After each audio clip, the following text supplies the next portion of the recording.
y la Mesa de los Trabajadores, liderada por la CUT.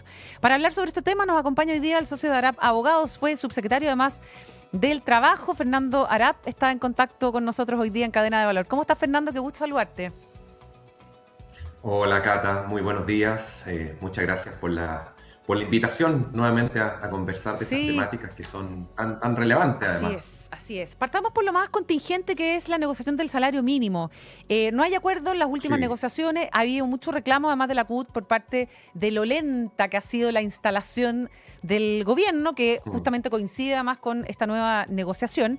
La CUT pide un aumento del 18% a 637.000 pesos. El gobierno ofreció un ajuste por inflación del 4%, que son como 21.000, 23.000 pesos adicionales. Finalmente, queda esto en manos del Congreso. ¿Qué significa que finalmente el Congreso, como ha dicho el ministro Rau, el que tiene que fijar el monto? Sí, tal cual como tú lo dices, Cata, efectivamente la mesa de negociación, ¿cierto?, del reajuste del salario mínimo no llegó a acuerdo. Esta es una mesa que lidera el Ministerio de Hacienda junto al Ministerio del Trabajo, con representantes de los trabajadores, en este caso a través de la CUT, ¿cierto?, la Central Unitaria de Trabajadores. Hubo reuniones, se intentó llegar evidentemente a un acuerdo de manera de llegar con el reajuste listo para el Congreso, porque eso Claro. obviamente cuando hay acuerdo entre el gobierno y los trabajadores, la discusión en el Congreso suele ser más expedita, pero lamentablemente están muy lejanas las pretensiones, Mm. ¿cierto?, de uno y de otro. Tú lo señalas muy bien, la CUT pide un reajuste del 18%, que es un reajuste Es altísimo, que dicen que en y el el fondo gobierno buscan obviamente. recuperar el poder adquisitivo a propósito del alza del precio de las bencinas. ¿Te había tocado a ti ver tanta distancia en las propuestas que hoy día se están discutiendo, Fernando? Sí, sí, en general, mira, los casos que se ha llegado a acuerdo en la previa de la discusión del Congreso no son tantos, ¿ah? La mayoría de las veces esta discusión se termina, como va a ocurrir nuevamente ahora, zanjando en el Congreso.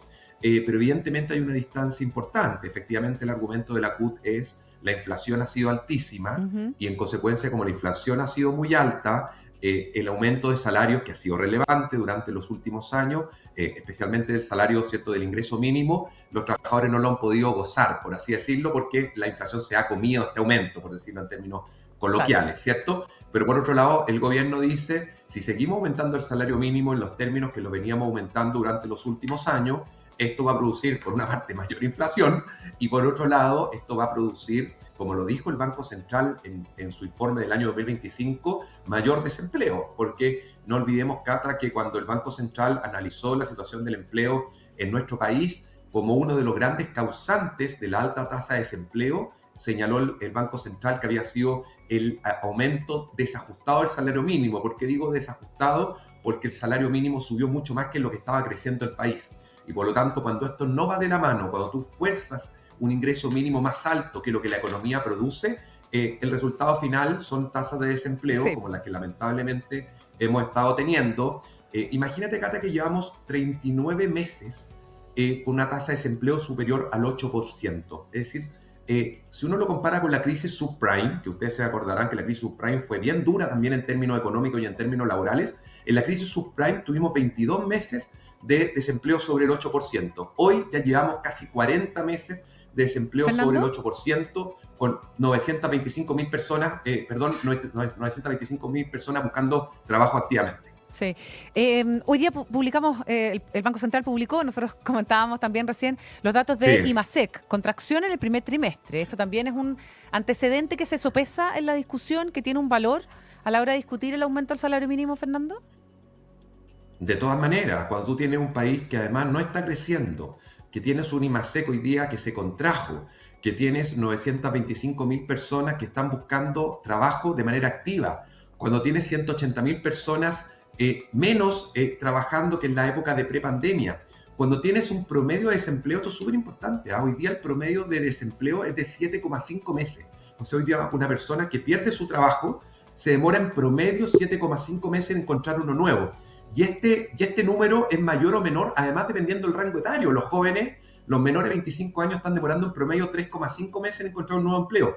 Y las personas de 50 años o más están demorando casi un año. Entonces, estamos en una situación de que el mercado, la economía y el mercado laboral, por lo pronto, bastante compleja. Y en consecuencia, esto nos obliga a ser responsables a la hora de plantear políticas públicas que todos entendemos que queremos el bienestar, ¿cierto? Y las mejores condiciones de los trabajadores, pero no vayamos a terminar perjudicando precisamente a quienes queremos proteger. Fernando, ¿quiénes ganan hoy día el sueldo mínimo?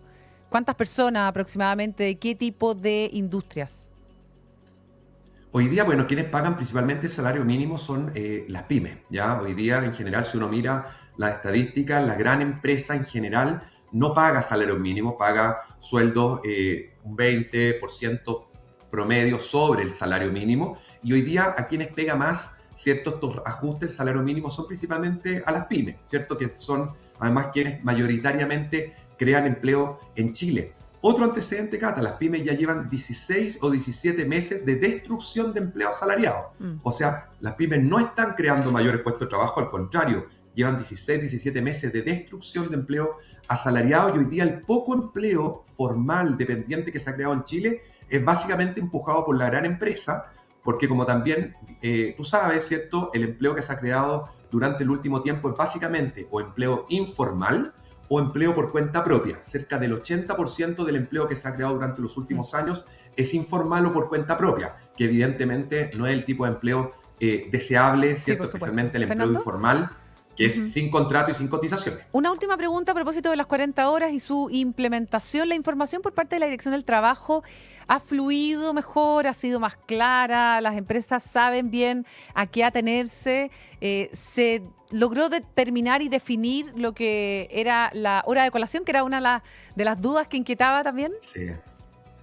Sí, yo te diría que en general, a ver, la mayoría de las empresas el tema de la ley de 40 horas ya lo tiene asumido, de saber lo que viene desde el año 2023 que la ley se aprobó. Han habido ciertas interpretaciones que han llevado a la confusión, especialmente, por ejemplo, en lo referente al artículo 22, ¿cierto? Que son las personas que no tienen horario. Claro. La Dirección del Trabajo sacó hace un par de semanas antes de la nueva reducción de horario, un nuevo dictamen que en simple te diría que flexibiliza bastante quienes pueden acceder al artículo 22. Sí. Y lo del horario colación, que era una duda, la Dirección del Trabajo en esta pasada decidió no involucrarse y por lo tanto sigue la interpretación que ya existía. Es decir, que el horario de colación para aquellas empresas que lo tenían como parte de la jornada es parte de la jornada. Por lo tanto, no se puede sacar de ese cálculo. Claro, hay muchas empresas grandes que dicen, no, nosotros ya estamos listos, porque como tenemos la hora de colación...